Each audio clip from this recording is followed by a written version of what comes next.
Hai, Assalamualaikum warahmatullahi wabarakatuh. Perkenalkan, saya Diva Narika Fitri. Saya salah satu mahasiswa farmasi Universitas Muhammadiyah Yogyakarta. Di sini saya ingin mereview jurnal tentang kasus-kasus kematian yang disebabkan oleh alkohol dan turunannya. Baik, di sini saya akan mereview jurnal. Sebentar, akan saya share screen terlebih dahulu.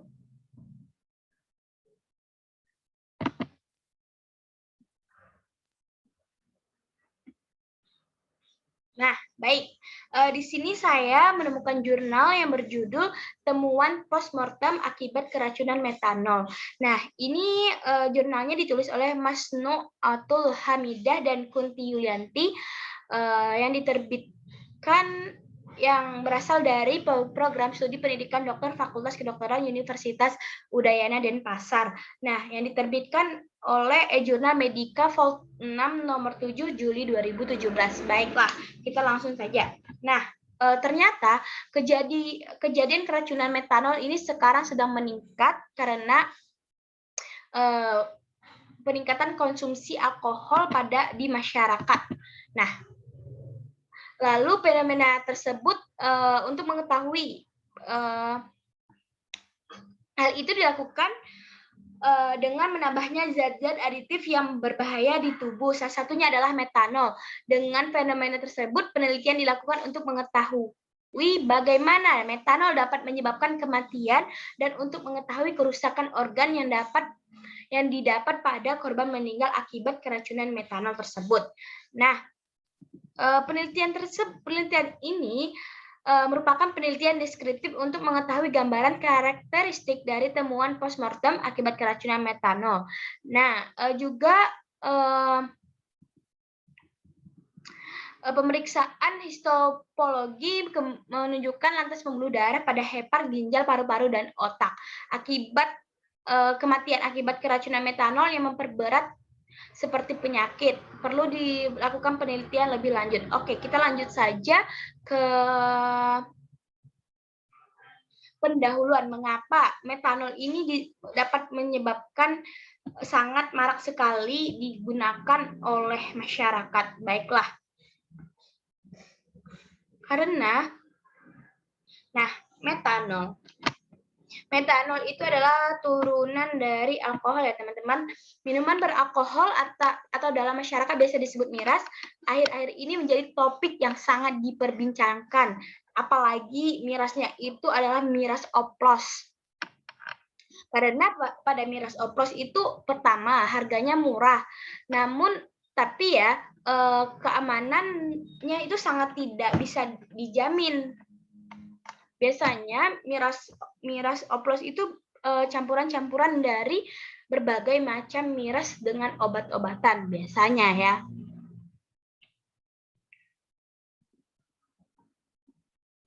Nah, sehingga minuman beralkohol adalah jenis minuman yang mengandung etanol atau C2H5OH atau etil alkohol. Nah, harga alkohol itu juga sangat mahal karena adanya pajak yang cukup tinggi sehingga masyarakat di Denpasar ini menggunakan oplosan dari alkohol tersebut untuk diminum seperti itu.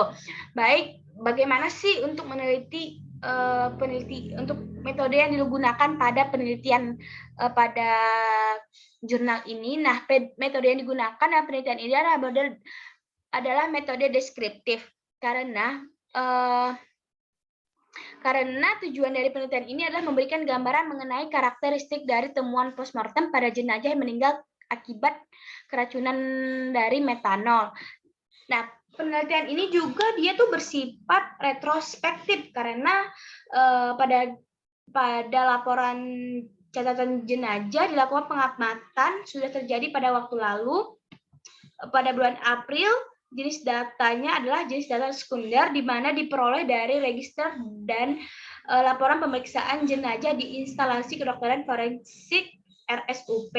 Nah, hasil dari metode tersebut yaitu kan instalasi kedokteran itu mengambil sampel korban meninggal yang diduga keracunan metanol, lalu didapatkanlah sampel sebanyak 33 yang memenuhi kriteria inkulasi dan eksklusi menjadi 10 seperti itu. Nah, di sini tuh dari hasilnya dapat kita golong-golongkan. Pertama dari deskripsi karakteristik umum.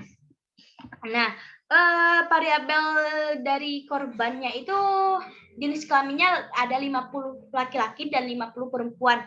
Namun konsumsi pada laki-laki itu konsumsi alkohol pada laki-laki itu sangat bahkan 2 kali lebih banyak dari perempuan. Karena dengan perbandingan 15,6 dibanding dengan 7,8 seperti itu. Jadi yang sangat banyak mengkonsumsi keracunan metanol itu adalah kebanyakan adalah laki-laki. Nah, dari zaman dahulu, dari pembuatan tradisional hingga pabrik, menurut WHO, periode 2003 sampai 2005 itu minuman beralkohol dikonsumsi 42% penduduk dunia, di mana 16%-nya itu adalah penduduk Indonesia yang berusia 15 tahun ke atas. Seperti itu, bahkan juga ada yang di bawah 15 tahun yang sudah mengkonsumsi alkohol itu. Nah, WHO juga menyebutkan 2,5 juta penduduk di dunia itu meninggal akibat alkohol yang dicampur. Berarti alkoholnya itu tidak murni atau yang biasanya tuh kita sebut dengan oplosan, karena oplosan itu biayanya lebih murah, harganya lebih murah dan dapat dijangkau dimanapun. Nah, sehingga pada penelitian ini diteliti efek miras oplosan terdapat dampaknya pada organ dari jenazah yang terpapar dengan miras oplosan. Nah, ini contohnya dari korban meninggal karena keracunan metanol pada tahun 2008 sampai 2013 dengan kriteria inklusi jenazah meninggal akibat keracunan metanol berdasarkan pemeriksaan lengkap yaitu otopsi disertai pemeriksaan penunjang histopatologi forensik dan toksikologi dan jenazah yang diduga meninggal akibat keracunan yang hanya dilakukan otopsi yang dilakukan pemeriksaan histopatologi dan otopsi tanpa pemeriksaan toksikologi yang dilakukan pemeriksaan toksikologi saja. Dengan variabel digunakan adalah jenis kelamin, umur, kewarganegaraan, pekerjaan, kadar metanol, pemeriksaan luar, otopsi, histopatologi, toksikologi, dan kasus yang diotopsi. Seperti itu ya teman-teman. Lanjut, kita ada deskripsi pemeriksaan toksikologi. Nah, hasil penelitian terdapat 70% sampel meninggal dengan kadar metanol dalam darah sampai 300 lebih dari 300 ppm. Terdapat satu sampel atau 10% dengan kadar metanol yang belum dikategorikan dalam dosis toksik minimal karena kurang dari 100 ppm dan 2 sampel atau 20% termasuk dosis toksik dan 330% sampel merupakan kadar metanol yang darah sangat ekstrim yaitu lebih dari 1.500 ppm. Metanol urin positif pada 60% sampel, pada 40% sampel tidak dilaporkan pada kadar metanol dalam urin. Ada hasil penelitian etanol dalam kadar 80% sampel dan penelitian etanol dalam urin pada 60% sampel menunjukkan bahwa metanol dikonsumsi bersama dengan alkohol. Seperti itu, sangat berbahaya sekali ya teman-teman. Ternyata sangat terbukti bahwa si korban itu benar-benar keracunan metanol. Nah, kemudian juga ada nih deskripsi pemeriksaan otopsi. Nah, terdapat bintik pendarahan ditemukan di organ paru-paru pada 80% sampel. Di jantung ada 40 sampel, di ginjal ada 30% sampel, dan di otak 20% sampel, dan di batang tenggorokan ada 30 sampel, dan terakhir yaitu di kerongkongan ada 10% sampel. Seperti itu ya teman-teman. Lalu yang keempat ada deskripsi pemeriksaan histopatologi. Pada keempat sampel organ pemeriksaan menunjukkan terjadi latasi pembuluh darah lebih dari 50% pada sampel.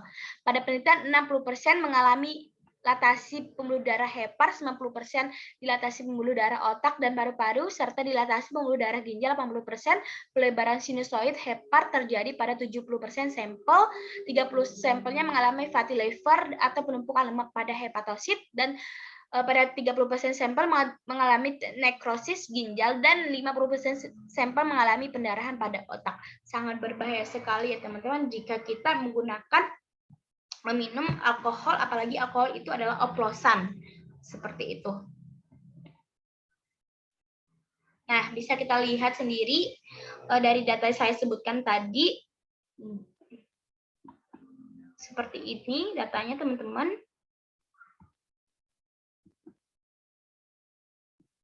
Pemeriksaan histopatologi bisa kita lihat ada berapa persen. Nah, kita sampai di topik pembahasan dari si data tersebut. Ternyata metanol itu adalah cairan yang tidak berwarna sedikit pun berbau dengan rumus kimia CH3OH. Nah, dosis toksik alkohol biasanya itu adalah 100 mg DL dan dosis lethal minimal alkohol adalah 300 mg DL, sedangkan metanol dosis toksiknya adalah 100 mg per kilogram berat badan atau 10 mg DL dan dosis lethal minimal 300 sampai 1000 mg kilogram berat badan atau 30 sampai 100 mg DL. Nah, mengapa sih, bagaimana sih efek metanol itu dapat memabukkan sehingga dapat menimbulkan kematian? Nah, efek metanol dapat memabukkan itu produk metaboliknya dapat menyebabkan asidosis metabolik, kebutaan, dan kematian setelah periode laten 6-48 jam. Seperti itu, teman-teman. Nah, dosis yang menyebabkan toksisitas kadar metanol itu dia tuh sudah lebih dari 100 ppm. Sehingga dapat memunculkan gejala-gejala seperti keracunan, seperti penurunan kesadaran, gangguan penglihatan, mual, muntah, namun tidak secara cepat menimbulkan kematian seperti itu kalau metanol ya. Tapi jika lama-lama kita mengkonsumsinya juga bakalan perlahan akan lama-lama juga akan memunculkan kematian seperti itu. Lalu hubungan antara dosis dan dengan efek zat pada tubuh dapat berbeda-beda karena dipengaruhi oleh faktor. Nah, mengapa kematian-kematian yang disebabkan oleh metanol itu berbeda-beda? Karena dipengaruhi oleh faktor seperti waktu pengambilan sampel, variasi individu, konsentrasi metabolit, serta masuknya etanol yang bisa itu. Seperti itu ya teman-teman. Nah, pada pemeriksaan histopatologi terdapat pelebaran sinusoid hepar dengan 70 terjadi pada 70% di sampel. Nah, hal ini terjadi karena hati merupakan tempat metabolisme metanol dan sinusoid merupakan jalur hepatosis sebagai unit fungsional hati. Selain itu, pelebaran sinusoid merupakan efek dari obstruksi pena heptika yang terjadi pada asfiksia organ hati.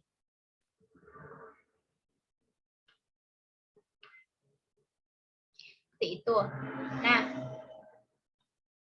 hal tersebut kita bisa sesuai dengan data Foundation for Alcohol Research dan Education tahun 2014 yang menyatakan bahwa orang berumur 60-64 tahun memilih tidak mengkonsumsi alkohol karena kesehatannya yang memburuk, sedang mendapatkan pengobatan dan pernah disakiti oleh orang yang mabuk. Nah, keseluruhan sampel pada penelitian merupakan WNA dan tidak terdapat pada sampel WNI seperti itu. Seperti itu ya teman-teman.